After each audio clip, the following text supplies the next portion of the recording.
귀한 찬양을 하나님 앞에 영광을 드렸습니다. 하나님의 선하심과 인자하심이 성도 여러분과 함께 하시기를 바랍니다.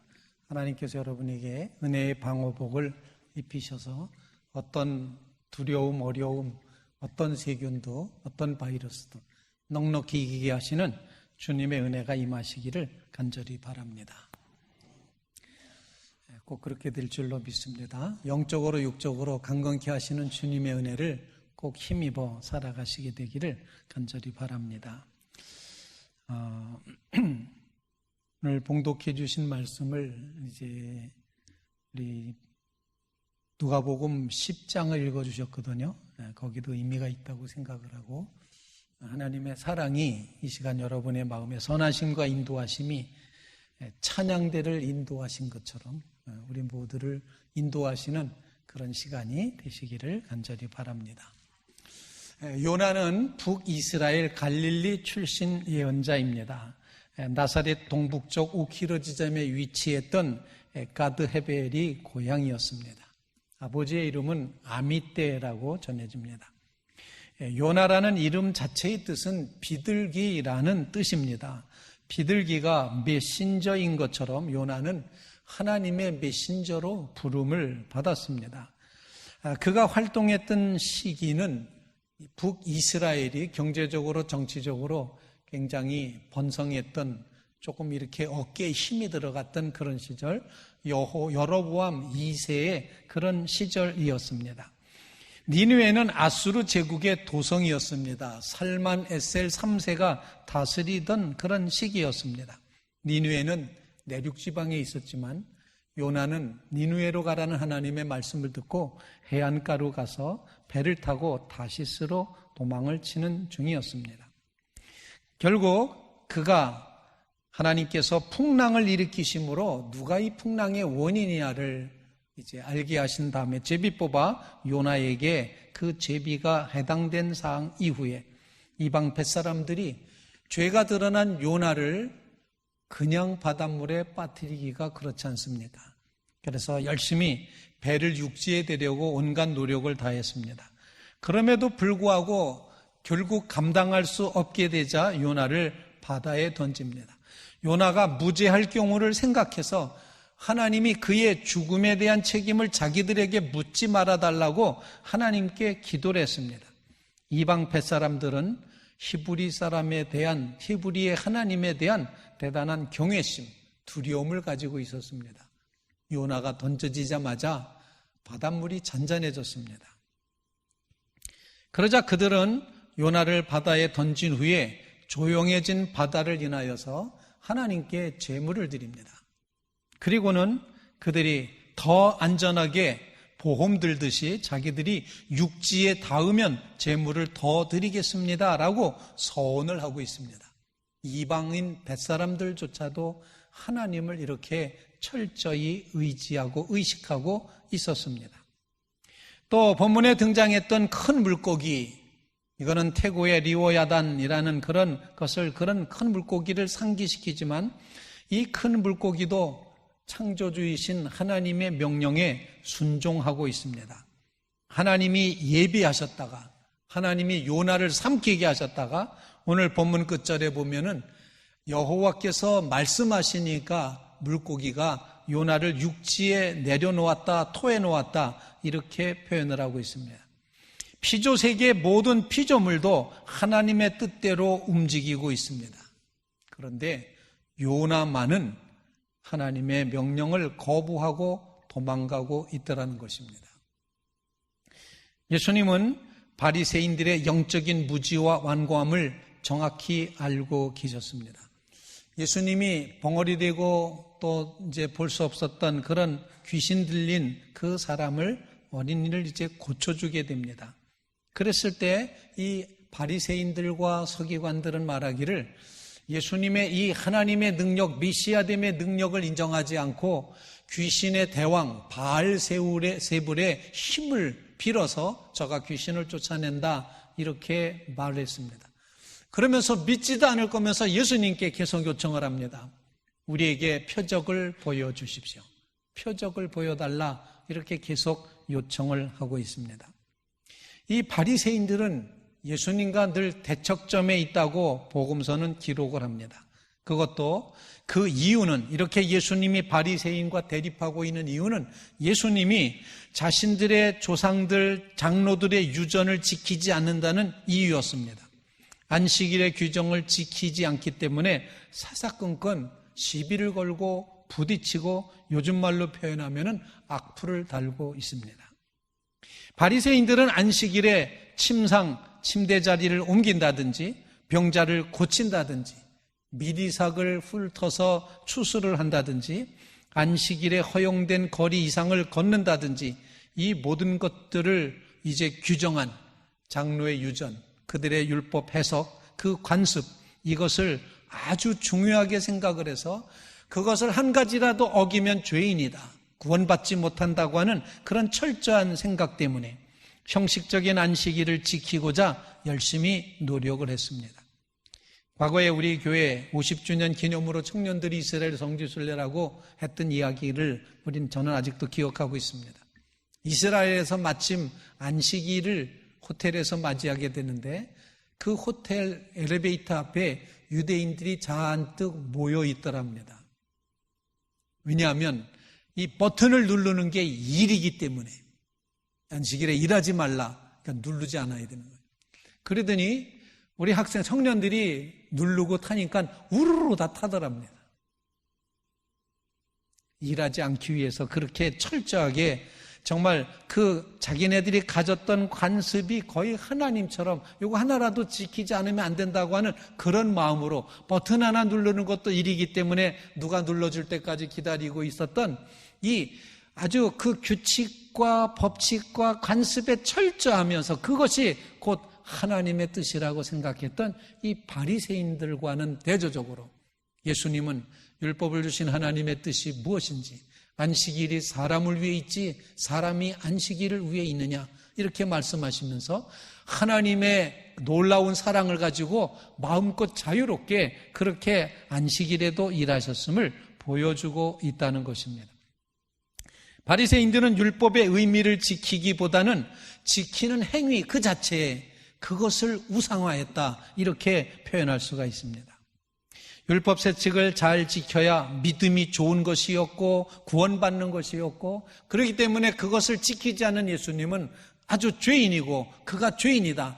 이제 소경되었던 사람을 고쳐줬을 때도 그가 죄인이다, 안식일에 일했기 때문에 죄인이다, 이렇게 말하지만 눈뜨임 받은 사람은 그가 죄인인지는 내가 알지 못하지만 내가 한 가지 아는 것은 내가 소경으로 있다가 본다는 이것입니다 라고 고백을 하고 있습니다. 이제 정말 예수님은 바로 그들에게 보여줄 표적이 요나의 표적뿐이 없다고 그렇게 말씀을 하셨습니다. 요나의 표적, 보여줄 표적, 요나의 표적밖에 없다고 하신 주님의 말씀이 무슨 의미일까 곰곰이 생각해 보면서 오늘 말씀을 같이 나누고자 하는 것입니다. 첫 번째로 요나의 표적밖에 없다 하셨는데, 이 요나의 표적은 한마디로 표현하면은 하나님의 사랑을 표적으로 표현한 것입니다.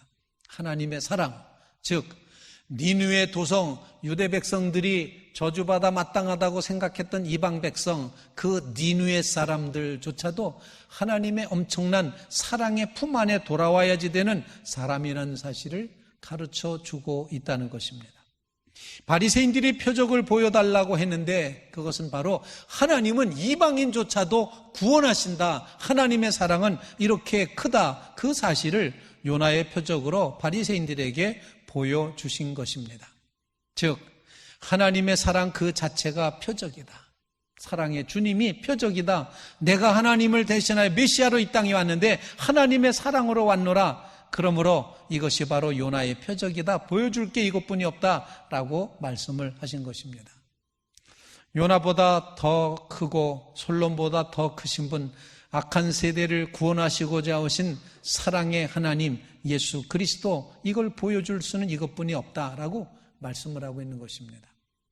구약의 이 요나서는 요나 자신을 편협한 민족 우월주의자로 그렇게 평가를 하게 됩니다. 유대인만 구원받아야 되고 이방인, 아수르 제국의 이방인은 구원받을 필요가 없다고 생각했던 그런 아주 편협한 민족주의자였습니다.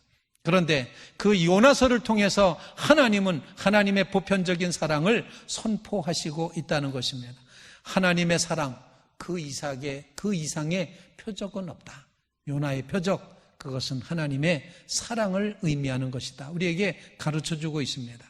사랑하는 성도 여러분, 그 하나님의 사랑을 받은 사람만 그 사랑을 알 수 있습니다.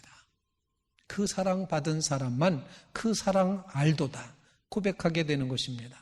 여러분의 삶 속에 이 하나님의 사랑이 요나의 표적으로 우리에게 주어졌음을 꼭 기억하면서 하나님의 사랑의 품에 거하시기를 주님의 이름으로 축원을 드립니다. 요나의 표적, 하나님께서 이방인도 사랑하시고 우리도 구원하여 주신다는 사실을 가르쳐주고 있습니다. 그 사랑에 감격하며 살아가는 주의 백성들이 다 되시기를 주님의 이름으로 축원을 드립니다. 성 어거스틴은 고백을 합니다. 하나님 안에서 하나님을 향하여 사랑의 질서로 살아가야 된다고 가르쳐줍니다. 하나님 안에 거하시기 바랍니다. 하나님을 향하여 나아가시기 바랍니다. 그리고 모든 일을 그 하나님의 사랑의 질서로 하라는 것입니다. 하나님의 사랑의 표적을 가지고 살아가는 주님의 자녀들이 꼭 되시기를 간절히 바랍니다. 하나님은 니느웨 백성이 구원받기를 원하셨던 것처럼 오늘날 이 시대에 있어서 하나님은 우한에 있는 사람들을 사랑하시리라 생각합니다. 멸망시키기를 원치 않으시리라 생각을 합니다. 그들을 구원하시고 사랑하시기를 기도하는 마음을 갖기를 바랍니다. 손과 입 안을 깨끗이 씻으면 콜레라에 걸리지 않습니다 라는 그런 광고문을 1896년 조선 전역에 붙였던 분이 계십니다. 마치 코로나 바이러스가 일으키는 우한폐렴 예방 지침 같은 이 콜레라 예방 지침은 바로 그것을 붙인 분은 의료 선교사 올리버 에비슨이었습니다. 그분은 의사하셨고 과학자셨고 감리교 선교사님이셨습니다. 제중원 4대 원장이셨고 연희 전문학교 교장이며 세브란스 의학 전문학교 교장을 지내셨고 현재 연세대학의 기틀을 마련해 놓으신 분입니다. 그분이 손과 입안을 깨끗이 씻으면 콜레라에 걸리지 않습니다. 안타까운 마음으로 이 아주 비위생적인 이 대한민국 백성들에게 그렇게 말함으로써 막연한 불안과 공포에 사로잡혀서 우상을 찾아가던 조선인들에게 가장 과학적이고 이렇게 차분한 그리고 합리적인 에비슨 선교사의 권변, 하나님의 사랑을 우리에게 드러내 보여줬던 기쁜 소식 그 자체였습니다. 이월량 의사, 그는 우한교회 성도였습니다. 1986년생으로 되어 있습니다. 아픔의 땅에 하나님의 사랑 한 조각을 남기고 떠났다고 생각을 합니다. 신종 코로나 바이러스가 사람 간에 전염된다는 사실을 처음 세상에 알린 그가 그리스도인으로 하나님 나라를 가기 전 남긴 시가 요즘 돌고 있습니다. 그가 이렇게 써놨습니다. 나는 영웅이 되고 싶지 않다. 나에게는 부모님이 있고 자녀가 있다. 곧 해산하려는 부인도 있고 많은 환자가 있다. 비록 정직했어도 선함으로 돌려받지 못했지만 비록 길이 막막하지만 나는 이 길을 나가야 한다. 억울함이 많지만 이 싸움이 끝나면 나는 눈물로 머나먼 하늘을 바라볼 것이다. 나는 영웅이 되고 싶지 않다. 하지만 의사된 나는 이 불분명한 바이러스가 내 동료에게 전염되어 상처받는 것을 참아 볼 수가 없다. 그들은 마지막 목숨만 남아 있어도 생명의 희망을 품고 눈으로 자꾸 나를 쳐다보고 있다. 누가 알랴 내가 죽었다는 것을. 내 영혼은 분명 하늘에 있고 내 흰색 침대를 보면서 내 육체는 침대에 누워있다. 여전히 내가 익숙한 얼굴이다. 하지만 나의 부모님은 어디 계신가? 나의 사랑하는 아내는 어디에 있는가? 옛날 내가 그렇게 쫓아다녔던 아가씨였던 아내는 하늘에 한 줄 빛이 있다. 빛의 끝은 사람들이 자주 들려주는 천국이다. 나는 거기 가고 싶지 않다. 나는 우한 나의 고향으로 가고 싶다. 그곳에 내가 새로 산 집이 있고 달마다 갚아야 할 대출금도 있다. 내가 어찌 미련이 없을까? 아들을 잃은 부모님은 얼마나 슬퍼할까? 남편을 잃은 아내는 미래의 황량함을 어떻게 직면할까? 분명히 나는 죽는다. 나는 사람들이 내 시체를 봉지에 담는 것을 보았다. 봉지 옆에 죽은 내 동포들도 나처럼 새벽에 화장당할 것이다. 안녕 내 가족들, 안녕 우한 내 고향. 코로나 바이러스가 지나간 후 누군가 여러분들에게 이 사실을 전하고 싶었던 것을 기억해라. 그리하여 정직함을 배우라. 착한 사람들이 다시 끝이 없는 두려움을 당하지 않도록 나는 선한 싸움을 싸우고 나의 달려갈 길을 마치고 믿음을 지켰으니 이제 후 너는 나를 위하여 의의 면류관이 예비되었으므로 이렇게 적어놓고 있습니다. 그는 지난해 12월 30일에 우한폐렴을 외부에 공개를 주도했던 의사 중에 한 분이었습니다. 사람 간에 전염된다고 하는 것을 이야기했다가 불안을 조성한다고 해서 끌려가서 그가 반성문을 쓰고 나왔습니다. 그때 그의 말을 신중히 듣고 그때 대처했더라면 지금 같지는 않았을 것이라는 이야기를 하고 있습니다. 그는 86년 10월 12일생이었습니다. 34살의 나이였습니다. 그는 지난 2월 7일 우한에서 그 환자들에게 감염된 우한폐렴으로 사망하였습니다. 어쩌면 하나님의 사랑 한 조각을 남겨놓고 떠나지 않았는가 그런 생각을 하게 됩니다. 요나의 표적은 하나님의 사랑을 보여준 표적입니다. 주님이 보여주실 요나의 표적은 오직 하나님의 사랑이라는 것입니다. 하나님이 세상을 이처럼 사랑하셨다는 것, 이게 바로 요나의 표적입니다. 둘째로 요나의 표적은 예수 그리스도께서 십자가에 달려 죽으신 무덤에 장사된 표적입니다. 인류를 대속하시기 위해 죽으러 오셨음을 보여주는 십자가 표적, 이것이 바로 요나의 표적이라는 것입니다.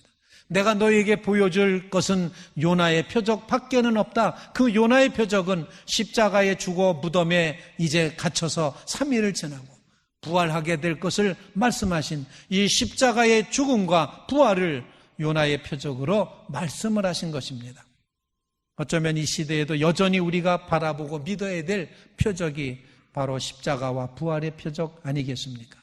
예수님은 십자가에 달려 돌아가심으로 여러분과 우리의 죄를 사하여 주셨습니다. 주님은 사흘간의 그 죽음의 권세를 깨트리고 빈 무덤의 기적을 일으키심으로 우리에게 영원한 생명, 죽음을 이기시는 영원한 생명을 허락해 주셨습니다. 바로 이것을 주님은 요나의 표적이라고 말씀을 하신 것입니다.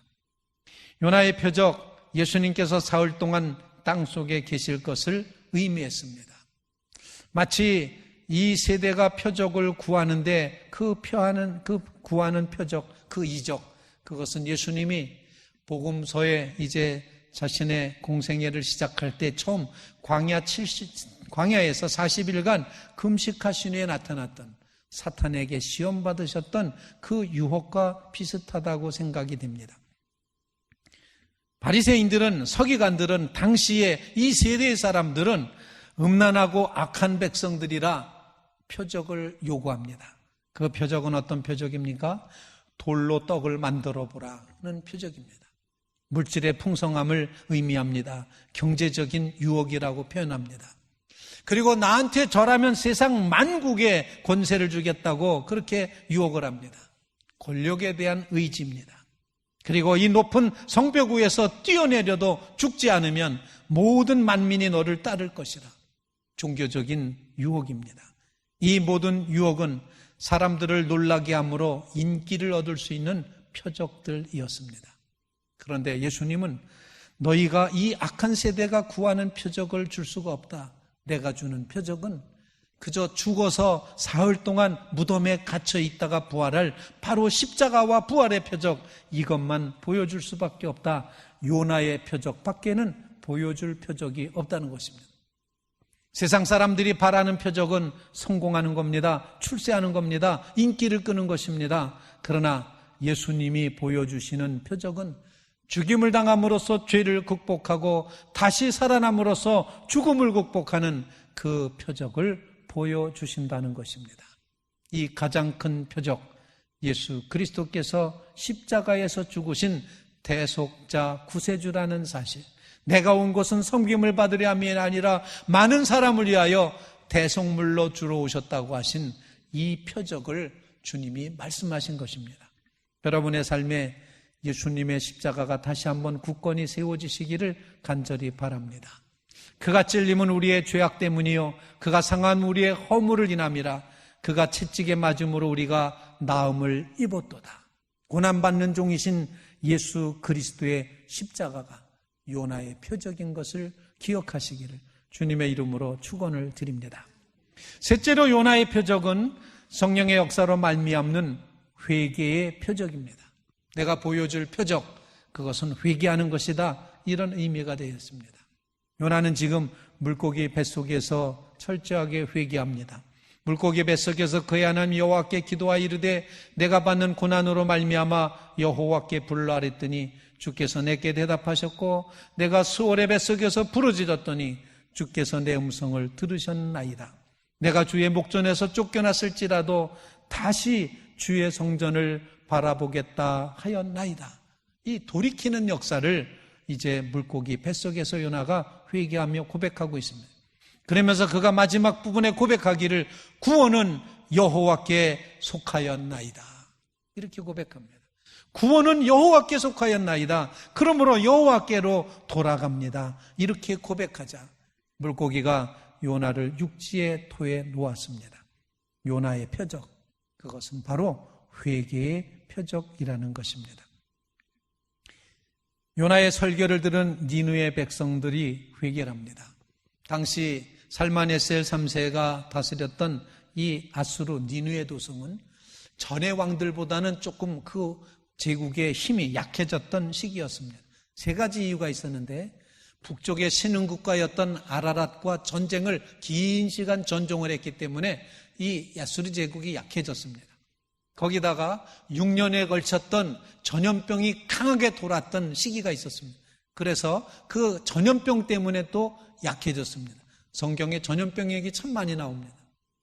그리고 그 백성들의 간담이 녹도록 어느 한 날, 주전 700년대 그때 어느 한 날 완전히 일식이 되어서 대낮인데 해가 다 달에 가리워짐으로써 완전한 일식이 이루어져서 이 환하던 대낮이 갑자기 칠흑 같은 어둠으로 바뀌는 그런 경험을 하게 됩니다.